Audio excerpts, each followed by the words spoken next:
ఓం అస్మద్గురుభ్యో నమః. జై శ్రీమన్నారాయణ.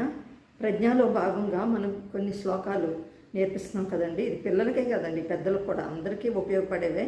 అయితే మనం లేచినప్పటి నుంచి పడుకునే వరకు స్మరించుకోవాల్సిన శ్లోకాలు. ఇది ఎక్కువ టైం కూడా ఏం పట్టదండి, మనకి చాలా తక్కువ టైమే పడుతుంది. కానీ ఎందుకు శ్లోకాలు చెప్పుకుంటున్నాం అంటే మనం భగవంతుడికి చూపించే కృతజ్ఞత.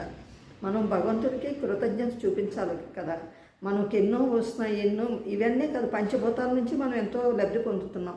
పంచభూతాలకి, భగవంతుడికి, అందరికీ కూడా మనం యొక్క కృతజ్ఞత, గ్రాటిట్యూడ్ చూపించుకోవాలి.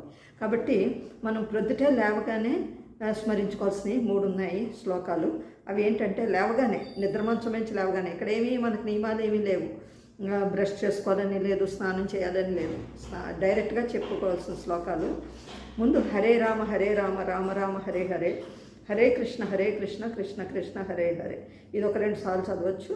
తర్వాత మన చేతిని చూసుకుంటూ కరాగ్రే వస్తే లక్ష్మి, కరమధ్యే సరస్వతి, కరమూలేతు గోవింద, ప్రభాతే కరదర్శనం అని మన చేతుల్ని ఇలా రబ్ చేసుకుని మొహంకి ఇలా అప్లై చేస్తున్నాం అనమాట. భగవంతుడి రాసాం కదా మన నామాలు, అవి మన మొహం మీద అప్లై చేసుకుంటాం. అది 2వ శ్లోకం. 3వది ఏంటంటే, మనకి తల్లి ఎవరంటే, మనకి జన్మనిచ్చిన ఒక తల్లి ఉంటే మనల్ని అందరినీ మోసి కాపాడే తల్లి ఎవరంటే భూమాతే కదా. కాబట్టి భూదేవికి కూడా మనం ఒక శ్లోకాన్ని చెప్పుకోవాలి. నిద్రమంచం నుంచి లేవకముందు, లేచిన వెంటనే ఇంకా పాదం పెట్టకముందు చెప్పుకోవాల్సిందనమాట. అదేంటంటే, నమస్తే ప్రీదత్తాయై తుభ్యం దేవి వసుందరే, త్వం మాత సర్వభూతానాం పాదస్పర్శం క్షమస్వమే. తల్లి, నీమై పాదం మోపుతున్నందు మమ్మల్ని మన్నించు.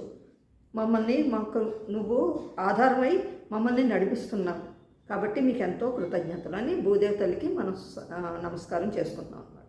ఈ 3 శ్లోకాల్ని నిద్రమంచం నుంచి లేవగానే తలుచుకోవాలి. జై శ్రీమన్నారాయణ.